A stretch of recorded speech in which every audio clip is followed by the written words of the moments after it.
আসসালামু আলাইকুম। ব্যাংকিং ব্যবস্থার দ্বিতীয় ক্লাসটা আজকে আমরা আলোচনা করব। প্রথম ক্লাসটা আমরা আগে নিয়েছি, ওটা হচ্ছে আপলোড করা হয়েছে, আপনারা ওই ক্লাসটা দেখে নেবেন। এখানে দেখি দ্বিতীয় ক্লাসে কি বলা আছে। নিচের কোনটি তফসিলি ব্যাংক নয়?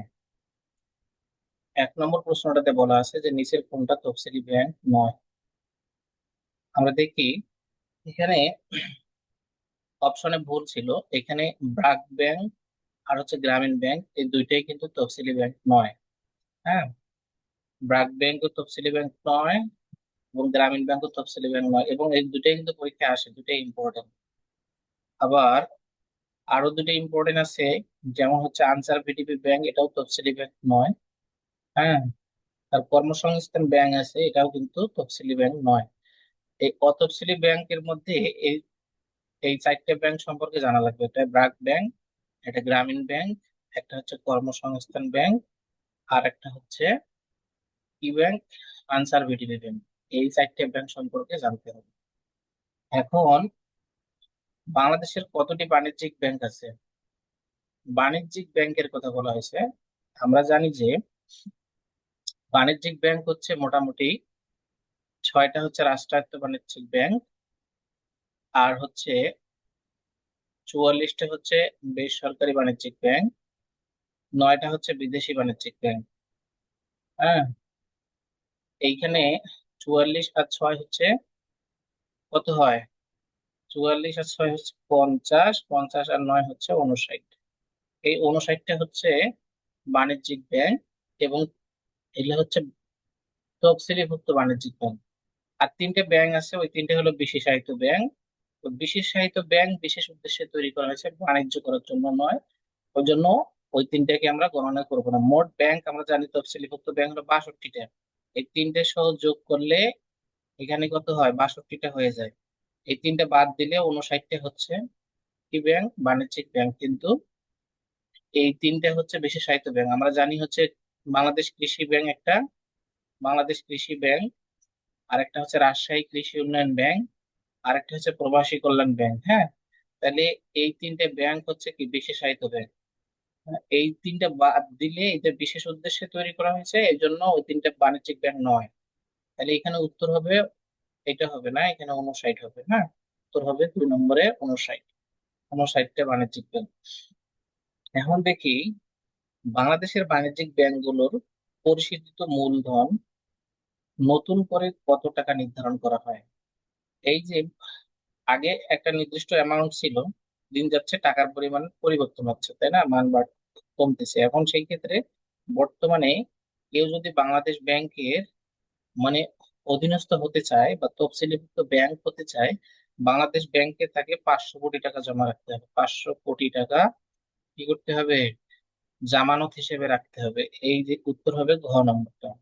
500 কোটি টাকা তাকে জামানত হিসেবে রাখতে হবে, তাহলে সেই তফসিলিভুক্ত ব্যাংকের অন্তর্ভুক্ত হবে। এটা হচ্ছে বর্তমান নিয়ম। তাহলে একটা ব্যাংকে মিনিমাম 500 কোটি টাকা জমা রেখে তফসিলিভুক্ত ব্যাংক হতে হয়। তারপরে দেখি পরের প্রশ্নটা কি বলা আছে, বাংলাদেশে ডিজিটাল ব্যাংক স্থাপনের জন্য ন্যূনতম পরিশোধিত মূলধন। এখানে বলছে ডিজিটাল ব্যাংক। হ্যাঁ, আর আগের প্রশ্নটাতে কি বলা ছিল?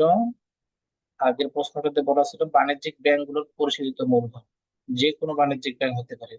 কিন্তু এখানে বলা হচ্ছে ডিজিটাল ব্যাংক। হ্যাঁ, তাহলে ডিজিটাল ব্যাংকের ক্ষেত্রে আমরা দেখি 125 কোটি টাকা জমা রাখতে হবে। 125 কোটি টাকা নির্ধারণ করা হয় ডিজিটাল ব্যাংকের ক্ষেত্রে। নিচের কোনটি বাণিজ্যিক ব্যাংক নয়? এখানে দেখলাম বাণিজ্যিক ব্যাংক নয়। আমরা এখন একটু আগেই দেখলাম যে মোট তফসিলিভুক্ত ব্যাংক 62টি, তার মধ্যে তিনটে কৃষি ব্যাংক আছে, দুইটা কৃষি ব্যাংক, একটা প্রবাসী কল্যাণ ব্যাংক। এই তিনটে ব্যাংক হচ্ছে বিশেষায়িত ব্যাংক। তিনটি ব্যাংক, এখানে একটা হচ্ছে কৃষি উন্নয়ন ব্যাংক, এটা হচ্ছে বাণিজ্যিক ব্যাংক নয়। হ্যাঁ, এই যে বাণিজ্যিক ব্যাংক নয়, কৃষি ব্যাংক হচ্ছে বাণিজ্যিক ব্যাংক নয়। আচ্ছা, এই ধরনের নিয়মিত ক্লাস পেতে আপনারা অবশ্যই চ্যানেলটাকে সাবস্ক্রাইব করবেন। হ্যাঁ, তাহলে পরের যে প্রশ্নটা দেখি এখানে কি বলা আছে। 6 নম্বর প্রশ্নে কি বলা আছে? বলা আছে যে নিচের কোনটি রাষ্ট্রায়ত্ত বাণিজ্যিক ব্যাংক নয়? রাষ্ট্রায়ত্ত বাণিজ্যিক ব্যাংক নয়, এখানে দেখেন পূবালী হবে না, যদিও সোনালী রূপালীর মতো পূবালীটা মনে হয়, কিন্তু পূবালীটা কিন্তু সরকারি বাণিজ্যিক ব্যাংক নয়, রাষ্ট্রায়ত্ত বোঝায় সরকারি বাণিজ্যিক ব্যাংকে। এই যে 6টা ব্যাংক আছে না, একটা হচ্ছে সোনালী, একটা হচ্ছে রূপালী, একটা হচ্ছে অগ্রণী, একটা জনতা, একটা বাংলাদেশ ডেভেলপমেন্ট ব্যাংক, একটা হলো বেসিক ব্যাংক। এই 6টা ব্যাংক হচ্ছে কোন এই 6টা ব্যাংক হচ্ছে রাষ্ট্রায়ত্ত ব্যাংক বা সরকারি বাণিজ্যিক ব্যাংক। তাহলে পূবালী ব্যাংক হবে না। বাংলাদেশের বৃহত্তম বাণিজ্যিক ব্যাংক কোনটা? বৃহত্তম বাণিজ্যিক ব্যাংক হচ্ছে সোনালী ব্যাংক। তাহলে এটা দেখলাম আমরা, বৃহত্তম বাণিজ্যিক ব্যাংক হচ্ছে সোনালী ব্যাংক। 8 নম্বর প্রশ্নে কি বলা আছে? সোনালী ব্যাংক নিচের কোন কাজটি করে? সোনালী ব্যাংক কোন কাজটি করে? এখন দেখেন, মুদ্রা প্রসারণ করে, এটা কিন্তু বাংলাদেশ ব্যাংক করে, সোনালী ব্যাংক করে না। বৈদেশিক মুদ্রা নিয়ন্ত্রণ করে কিন্তু বাংলাদেশ ব্যাংক। ব্যাংক হার নির্ধারণ করে, এটাও বাংলাদেশ ব্যাংক। কিন্তু সোনালী ব্যাংক নিচের কোন কাজটা করে? এই যে ঋণ দান করে। কারণ কেন্দ্রীয় ব্যাংক হচ্ছে বাংলাদেশ ব্যাংক, এই ব্যাংক কখনো মানুষকে ঋণ দান করে না। এই ব্যাংকের কাজ হচ্ছে অন্যান্য ব্যাংকগুলোকে নিয়ন্ত্রণ করা, অন্যান্য ব্যাংককে ঋণ দেয়, কখনো কোনো সাধারণ মানুষের সাথে তার লেনদেন নাই। শুধুমাত্র বাণিজ্যিক ব্যাংকগুলো সাধারণ মানুষের সাথে জামানত নেয়, তাদেরকে ঋণ দেয়, এই কাজগুলো করে হচ্ছে বাণিজ্যিক ব্যাংক। হ্যাঁ, তাইলে আমরা পাইলাম হচ্ছে সোনালী ব্যাংক হচ্ছে কি করে? ঋণ দান করে। পরের প্রশ্নে কি বলা আছে? নিচের কোন ব্যাংকটি সরকারি বেসরকারি যৌথ মালিকানাভুক্ত? এটা হবে রূপালী ব্যাংক। সরকারি বেসরকারি যৌথ মালিকানাভুক্ত হচ্ছে রূপালী ব্যাংক। এখানে দেখেন বলা হচ্ছে কোন দুটি প্রতিষ্ঠান একীভূতকরণের মাধ্যমে বাংলাদেশ ডেভেলপমেন্ট ব্যাংক গঠিত হয়। এই যে বাংলাদেশ ডেভেলপমেন্ট ব্যাংক, এটা কিন্তু একটা সরকারি রাষ্ট্রায়ত্ত ব্যাংক। হ্যাঁ, সরকারি ব্যাংক, 6টা যে ব্যাংক আছে তার মধ্যে একটা। এটা হচ্ছে এই বিএসবি আর বিএসআরএস, এই দুইটার সমন্বয়ে তৈরি হয়েছে বাংলাদেশ ডেভেলপমেন্ট ব্যাংক। বিএসবি এবং বিএসআরএস, এই দুটোর সমন্বয়ে বাংলাদেশ ডেভেলপমেন্ট তৈরি হয়েছে।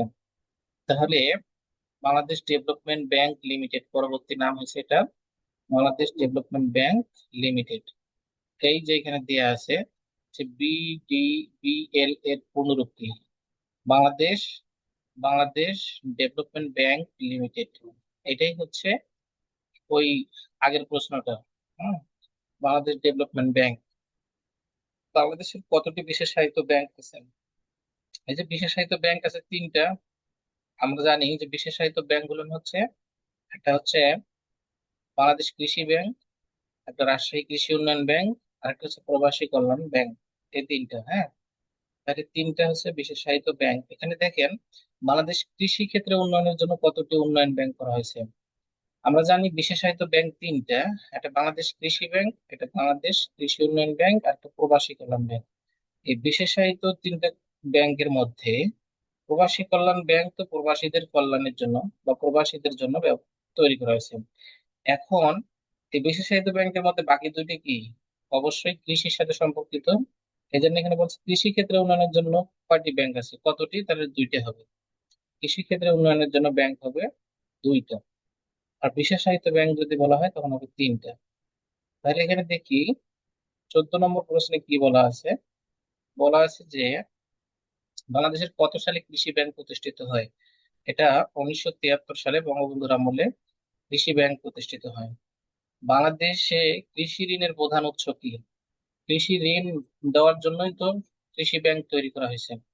তাহলে বাংলাদেশ কৃষি ব্যাংক হচ্ছে কৃষি ঋণের প্রধান উৎস। এখন দেখি পরবর্তী প্রশ্নটাতে কি বলা আছে। 16 নম্বর প্রশ্নে কি বলা আছে?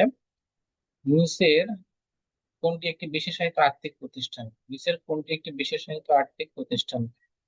তাহলে আমরা যদি দেখি বিশেষায়িত আর্থিক প্রতিষ্ঠান আমার বিশেষ কাজের জন্য তৈরি করা হয়েছে, এই যে রাজশাহী কৃষি উন্নয়ন ব্যাংক, কৃষির উন্নয়নের জন্য তৈরি করা হয়েছে। বাংলাদেশ প্রথম মোবাইল ব্যাংকিং শুরু করে কোন ব্যাংক? আমরা গত ক্লাসেই দেখছি এটা, যে ডাচ বাংলা ব্যাংক বাংলাদেশের প্রথম মোবাইল ব্যাংকিং শুরু করে, এবং ডাচ বাংলা মোবাইল ব্যাংকিং নামে শুরু করে 2011 সালে। পরবর্তীতে এটার নাম হয় রকেট। এখন বর্তমানে এটার নাম কি আছে? রকেট। বর্তমানে এটার নাম হচ্ছে রকেট। বাংলাদেশে পুলিশ ওয়েলফেয়ার ট্রাস্ট কর্তৃক পরিচালিত ব্যাংকের নাম কি? মানে পুলিশদের জন্য আলাদা করে, যেমন আনসার বিটিভিদের জন্য ব্যাংক আছে, হ্যাঁ, সেরকম পুলিশদের জন্য আলাদা ব্যাংক আছে, সেটার নাম হচ্ছে কমিউনিটি ব্যাংক। সেটার নাম হচ্ছে কি? কমিউনিটি ব্যাংক, পুলিশ ব্যবস্থা পরিচালনার জন্য। আচ্ছা, কমিউনিটি ব্যাংক বাংলাদেশ লিমিটেড কার দ্বারা পরিচালিত হয়? এই যে পুলিশদের দ্বারা চালিত হয়, যেহেতু পুলিশের জন্য এটা ব্যাংক তৈরি করেছে, পুলিশ দ্বারা পরিচালিত। কোন ব্যাংক বাংলাদেশে আমেরিকান এক্সপ্রেস ক্রেডিট কার্ড চালু করে? এটা হবে সিটি ব্যাংক। বাংলাদেশে আমেরিকান এক্সপ্রেস ক্রেডিট কার্ড চালু করা হচ্ছে সিটি ব্যাংক। বাংলাদেশে প্রথম কখন ইসলামী ব্যাংক চালু করা হয়? ইসলামী ব্যাংক চালু করা হয়, এটা মাথায় রাখতে হবে, ইসলামী ব্যাংক চালু করা হয় হচ্ছে 1983 সালে। আর ইসলামী ব্যাংকিং ব্যবস্থা মানে ইসলামী শরিয়া ভিত্তিক ব্যাংক। ইসলামী শরিয়া ভিত্তিক ব্যাংক প্রথম চালু করা হয় 1983 সালে, এটা মাথায় রাখতে হবে। এই সালে কিন্তু আবার গ্রামীণ ব্যাংকও প্রতিষ্ঠিত হয়, এটা মনে রাখতে হবে, একই সালে। হ্যাঁ, এখন ইসলামী শরিয়া ভিত্তিক প্রথম যে ব্যাংক, সেটার নাম কিন্তু ইসলামী ব্যাংক, নাম দেওয়া হয়েছিল ইসলামী ব্যাংক। দেখেন এইখানে কি বলা আছে, বাংলাদেশে কতটি ইসলামী ব্যাংক আছে? বাংলাদেশে বর্তমানে ইসলামী ব্যাংক আছে হচ্ছে 11টি। ইসলামী শরিয়া ভিত্তিক ব্যাংক আমরা জানি যে কয়টা? 6টা রাষ্ট্রায়ত্ত ব্যাংক আছে, 44টা বেসরকারি ব্যাংক আছে, 9টা বিদেশি ব্যাংক আছে। এই 44টা ব্যাংকের, বেসরকারি ব্যাংকের মধ্যে কিন্তু 11টা শরিয়া ভিত্তিক ব্যাংক আছে। এই শরিয়া ভিত্তিক ব্যাংক প্রথম চালু হয় 1983 সালে, 1983 সালে, এবং সেটার নাম ছিল ইসলামী ব্যাংক, সেটার নাম ছিল ইসলামী ব্যাংক। এখন সর্বশেষ যে শরিয়া ভিত্তিক ব্যাংক, সেটার নাম হচ্ছে যমুনা ব্যাংক, সেটার নাম হচ্ছে যমুনা ব্যাংক। সর্বশেষ অর্থাৎ 11 নম্বর যেটা ব্যাংক ইসলামী শরিয়া ভিত্তিক, সেটার নাম হচ্ছে যমুনা ব্যাংক। তাহলে এটা আমরা দেখলাম। এখানে বলা হচ্ছে বাংলাদেশের প্রথম ইসলামী ব্যাংকের নাম কি? এই যে ইসলামী ব্যাংক এখনই বললাম, কত সালে? 1983 সালে। তাহলে দেখলাম নিচের কোনটি বিদেশি ব্যাংক? বিদেশি ব্যাংক, বিদেশি ব্যাংক দুইটা মনে রাখতে হবে সবচেয়ে বেশি, একটা হচ্ছে হাবিব ব্যাংক আর একটা সিলন ব্যাংক। এই দুইটা হচ্ছে বিদেশি ব্যাংক। হ্যাঁ, যেমন হাবিব ব্যাংক, এটা হাবিব ব্যাংক হচ্ছে বিদেশি ব্যাংক। তারপরে হচ্ছে বিদেশি ব্যাংক আরো আছে, এখানে দেখি কি বলা আছে, যে নিচের কোনটি স্থায়ী ব্যাংক, স্থানীয় ব্যাংক নয়? স্থানীয় ব্যাংক না হলে কি হবে? বিদেশি ব্যাংক হবে। তাহলে সেটা কি ব্যাংক? তাহলে সেটা হবে হাবিব ব্যাংক। বা বলছে কোন ব্যাংক বাংলাদেশের প্রথম মাস্টার কার্ড চালু করে? এই যে মাস্টারের সাথে স্টার কথাটা মনে রাখে এইভাবে, মাস্টার স্টার মানে স্ট্যান্ডার্ড চার্টার্ড ব্যাংক। হ্যাঁ, মাস্টার কার্ড চালু করে হচ্ছে স্ট্যান্ডার্ড চার্টার্ড ব্যাংক। বাংলাদেশে কার্যক্রম আছে এমন একটি বিদেশি ব্যাংক, কোনটা হবে? এই যে সিলন ব্যাংক, সিলন ব্যাংক। বিদেশি ব্যাংক হচ্ছে সিলন ব্যাংক আর হাবিব ব্যাংক, এই দুটো মাথায় রাখতে হবে। বিদেশি ব্যাংক হচ্ছে সিলন ব্যাংক এবং হাবিব ব্যাংক। হ্যাঁ, কর্মসংস্থান ব্যাংক এর কাজ কি? বা ঋণ দেওয়া হয় এর উদ্দেশ্য কি? এই যে আত্মকর্মসংস্থান সৃষ্টি করা, কর্মসংস্থান সৃষ্টি করবে, এটার মাধ্যমে বিভিন্ন প্রকার ঋণ দিবে, যারা হচ্ছে বিভিন্ন খামার করবে, মাছের খামার, গরুর খামার, হ্যাঁ, এই ধরনের। কত সালে একটি বাড়ি একটি খামার প্রকল্প চালু হয়? এটা হচ্ছে 1998 সালে। হ্যাঁ, 1998 সালে একটি বাড়ি একটি খামার চালু হয়। আমাদেরকে এখানে মনে রাখতে হবে 1998, এটা হচ্ছে একটি বাড়ি একটি খামার চালু হয়, একটি বাড়ি একটি খামার। আবার হচ্ছে 1998 সালে বয়স্ক ভাতা চালু হয়, বয়স্ক ভাতা। আবার এই 1998 সালে কর্মসংস্থান ব্যাংক প্রতিষ্ঠিত হয়, কর্মসংস্থান ব্যাংক। হ্যাঁ, এটা কিন্তু মনে রাখতে হবে, কর্মসংস্থান ব্যাংক। তাহলে একটা সাল ইম্পর্টেন্ট, 1998 একটি বাড়ি একটি খামার, কর্মসংস্থান ব্যাংক, আর হচ্ছে বয়স্ক ভাতা চালু করে। দেখেন এখানে পরবর্তী প্রশ্নটাতে কি বলা আছে, একটি বাড়ি একটি খামার প্রকল্পের স্থায়ী রূপ দিতে কত সালে পল্লী সঞ্চয় ব্যাংক প্রতিষ্ঠিত হয়? পল্লী সঞ্চয় ব্যাংক প্রতিষ্ঠিত হয় হচ্ছে 2014 সালে। হ্যাঁ, এই একটি বাড়ি একটি প্রকল্পটাকেই মানে রূপ দিতে নতুন একটা ব্যাংক চালু করে, ওইটার আন্ডারে, সেটা হচ্ছে 2014 সালে পল্লী সঞ্চয় ব্যাংক নামে।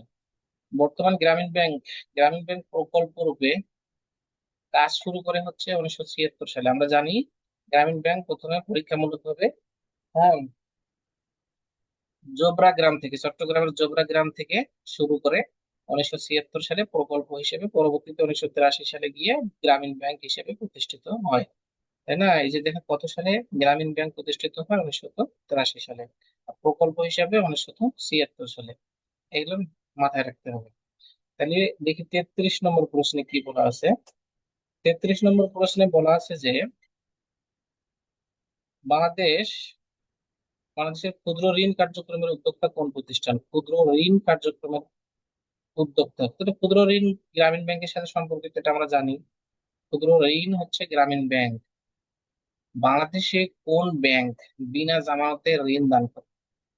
কোন ব্যাংক বিনা জামানতে ঋণ প্রদান করে? গ্রামীণ ব্যাংক কোনো প্রকার জামানত নেয় না। এটা আমরা জানি যে গ্রামীণ ব্যাংক কোনো প্রকার জামানত নেয় না। তাহলে দেখি পরের প্রশ্নটা, 35 নম্বর প্রশ্নে কি বলা আছে। ডক্টর ইউনূস যে ব্যাংক স্থাপন করে খ্যাতি অর্জন করেছেন সেটার নাম হচ্ছে গ্রামীণ ব্যাংক। হ্যাঁ। নোবেল বিজয়ী প্রফেসর ইউনূস এর গ্রামের নাম কি? ওনার গ্রামের নাম পাতুয়া গ্রাম। কিন্তু এই দেখেন ডক্টর মোহাম্মদ ইউনূস কোন গ্রাম থেকে ক্ষুদ্র ঋণ কার্যক্রম শুরু করে? জোবরা গ্রাম। জোবরা, হ্যাঁ, বানানটা হবে জোবরা। জোবরা, এটা। এই যে তার গ্রাম জন্মস্থান হচ্ছে বাতুয়া গ্রামে, কিন্তু তার কার্যক্রম শুরু করে চট্টগ্রামের জোবরা থেকে। এটা মাথায় রাখতে হবে। চট্টগ্রামের জোবরা থেকে তিনি সর্বপ্রথম প্রকল্প হিসেবে 1976 সালে গ্রামীণ ব্যাংক প্রকল্প হিসেবে শুরু করে, যাত্রা শুরু করে। এখন পরবর্তী যে প্রশ্নটা বলছে, একটি বৈধ চেকের মেয়াদ কত? একটা চেকের মধ্যে আপনি সিগনেচার করলেন, নাম, হ্যাঁ, সব করে দিলেন, ওই চেকটা 6 মাস পর্যন্ত বৈধ থাকবে। হ্যাঁ। এখন বলা হচ্ছে নিচের কোন পরিভাষাটি আমদানি রপ্তানির সাথে সম্পর্কিত? এটাকে বলা হয় এলসি। এলসি মানে হচ্ছে লেটার অফ ক্রেডিট। হ্যাঁ, letter of credit, LC. LC হচ্ছে যারা বিদেশে কি করে, বাণিজ্য করে, বিদেশের সাথে এক্সপোর্ট ইম্পোর্টের সাথে যারা জড়িত, তারা হচ্ছে এলসি করে। এলসি সিস্টেম আছে, অর্থাৎ ব্যাংকের সাথে মাধ্যমে লেনদেন করে অন্য একটা দেশের সাথে। এই দেশে মনে করেন একটা ব্যাংক আছে, এই ব্যাংক, আর এটা মনে করেন যে একটা ব্যাংক। এটা ধরেন যে একটা আহ, তুরস্কের একটা ব্যাংক ধরলাম, এটা ধরলাম ধরেন বাংলাদেশের একটা ব্যাংক। এইখানে আপনি কি করবেন, ব্যাংকে হচ্ছে টাকা জমা দিবেন, এবং তুরস্কের একজন ব্যক্তির কাছ থেকে আপনি পণ্য আমদানি করবেন, তখন এই ব্যাংক এইখান থেকে ইনফরমেশন পাঠাবে। এই ব্যাংক আবার যার কাছ থেকে আপনি পণ্য নেবেন তাকে বলবে যে টাকা আসছে আমার কাছে। এই লোকটা আবার বন্দরে গিয়ে মনে করেন যে আপনার প্রোডাক্টটা পাঠায় দিবে। পাঠায় দিতে ওখান থেকে যে কাগজ রেডি করে এই কাগজটা আবার এই ব্যাংকে দিবে। এই ব্যাংক শিওর হয় আবার এই ব্যাংকে জানাবে, এবং তার নথিপত্রের কিছু ফাইল পাঠাবে, এবং এই ফাইলটা এই ব্যাংক শিওর হয় আবার এই ব্যক্তিকে জানাবে যে আপনার প্রোডাক্টটা আসতেছে। এইভাবে ব্যাংকের মাধ্যমে যেটা লেনদেন হয় ওইটার নাম হচ্ছে এলসি করা বা লেটার অফ ক্রেডিট। হ্যাঁ। তাহলে এইটা এক্সপোর্ট ইম্পোর্টের জন্য এলসি করা হয়। হ্যাঁ। দেখেন এখানে বলা হচ্ছে কিসের জন্য ব্যাংকের প্রত্যয়নপত্র ব্যবহার করা হয়। যে ব্যাংকের প্রত্যয়নপত্র বা এলসি যেটা আমরা বলি, লেটার অফ ক্রেডিট, সেটাই হচ্ছে এক্সপোর্ট ইম্পোর্টের জন্য। হ্যাঁ। কোন পণ্য আমদানি করার ক্ষেত্রে প্রত্যয়নপত্রকে ইস্যু করে? কোন পত্র আমদানি বলেছে, কোন পণ্য আমদানি করার জন্য প্রত্যয়নপত্র ইস্যু করে হচ্ছে ব্যাংক। কোন পণ্য আমদানি করার জন্য প্রত্যয়নপত্র ইস্যু করে কে? সেটা হচ্ছে ব্যাংক। এখন আমরা দেখলাম 41 নম্বর প্রশ্ন। পরে যে প্রশ্নটা দেখি কি বলা আছে। এখানে বলা আছে যে কোন ধরনের হিসাবে আমদানিকারীকে কোনো সুদ দেওয়া হয় না? মানে কোন ধরনের হিসাবে আমদানিকারীকে কোনো সুদ দেওয়া হয় না, মানে এটা আমানতদারি হবে। হ্যাঁ, আমদানিকারী নয়, আমানতদারি। আমানত আমদানিকারী নয়, আমানত। একজন ব্যক্তি ব্যাংকে টাকা জমা রাখেন। তিনটা সিস্টেমে ব্যাংকে টাকা রাখা হয়। একটা হচ্ছে চলতি হিসাবে, একটা হচ্ছে সঞ্চয় হিসাবে, হুম, আর একটা হচ্ছে কি, আরেকটা হচ্ছে কি, স্থায়ী হিসেবে। স্থায়ী হিসেবে, এই তিনটে সিস্টেমে ব্যাংকে টাকা জমা রাখা হয়। চলতি মানে হচ্ছে আপনি যে কোনো সময় টাকা জমা রাখতে পারবেন, যে কোনো সময় তুলতে পারবেন। সঞ্চয়ী মানে হচ্ছে আপনি যেহেতু সঞ্চয় করতেছেন, আপনি কি একটু একটু করে সঞ্চয় করতে পারেন, অল্প অল্প করে দিয়ে ব্যাংকে জমা করতে পারবেন, এটা সঞ্চয়ী। হ্যাঁ। আবার হচ্ছে স্থায়ীটা হচ্ছে আপনি নির্দিষ্ট পরিমাণ, ধরেন আপনি 20 লাখ টাকা জমা দিলেন, এই 20 লাখ টাকা আপনার একটা নির্দিষ্ট সময় পর্যন্ত আপনি উঠাতে পারবেন না, 5 বছর বা 10 বছর। তাহলে সেই ক্ষেত্রে আপনার কি হবে, স্থায়ীটা হলে আপনি সুদ বেশি পাবেন, অনেক বেশি সুদ পাবেন, কারণ নির্দিষ্ট সময় পর্যন্ত টাকা উঠাতে পারবেন না। আর সঞ্চয়ীটাতে আপনি সুদ পাবেন, হ্যাঁ, এটার সাথে কম, আবার এটার সাথে বেশি। হ্যাঁ, আবার চলতিটাতে আপনি সুদ সাধারণত দেওয়া হয় না, কিন্তু কিছু কিছু দু একটা ব্যাংকে হালকা সুদ দেওয়া হয়, হ্যাঁ, দু একটা ব্যাংকে দেওয়া হয়। এটা চলতিটা আপনি যখন তখন টাকা উঠাতে পারবেন, এখানে টাকা সঞ্চয় করতে পারবেন, অথবা এখানে উঠাতে পারবেন, কিন্তু এটা দুই এক মাস, প্রতি মাস মাস একটা নির্দিষ্ট ডেট ডেট পর পর এরকম উঠাতে হবে। কিন্তু স্থায়ীটা হচ্ছে একটা লং টাইম, একটা টাকা রাখবেন এবং বেশি পরিমাণ সুদ পাবেন, সেই ক্ষেত্রে এটা সিস্টেম। এখন এখানে যে প্রশ্নটা করা হচ্ছে, যে কোন ধরনের হিসাবে আমানতদারিকে কোনো সুদ দেওয়া হয় না, তাতে এই যে চলতি হিসাবে কোনো সুদ দেওয়া হয় না। হুম, কারণ যখন তখন টাকা রাখতেও পারে, ওঠাইতেও পারে। এইটা কোন ধরনের হিসাবে সর্বনিম্ন মুনাফা দেওয়া হয়, এটা তো ওই চলতি হিসাব হবে, কারণ কিছু কিছু ব্যাংক স্বল্প পরিমাণে কি দেয়, সুদ দিয়ে থাকে, খুবই কম পরিমাণ। হ্যাঁ, তারপরে এখানে বলা হচ্ছে কোন ধরনের হিসাব গ্রাহক হিসাবে গ্রাহক কোনো লেনদেন করতে পারে না। তাহলে হিসাবে কোন লেনদেন করতে পারবে না গ্রাহক, কারণ এখানে হচ্ছে স্থায়ী হিসাব। কারণ আমি যদি 10 বছরের জন্য টাকা জমা রাখি, 10 বছরের জন্য, ওই টাকাকে গিয়ে তো আমি লেনদেন করতে পারবো না, তার থেকে নিতে পারবো না, হ্যাঁ, দিতেও পারবো না, ওই টাকাটা ওখানে ওই 10 বছরের জন্যই বরাদ্দ থাকবে। তারপরে 10 বছর পর একটা নির্দিষ্ট সুদ তারা দিবে।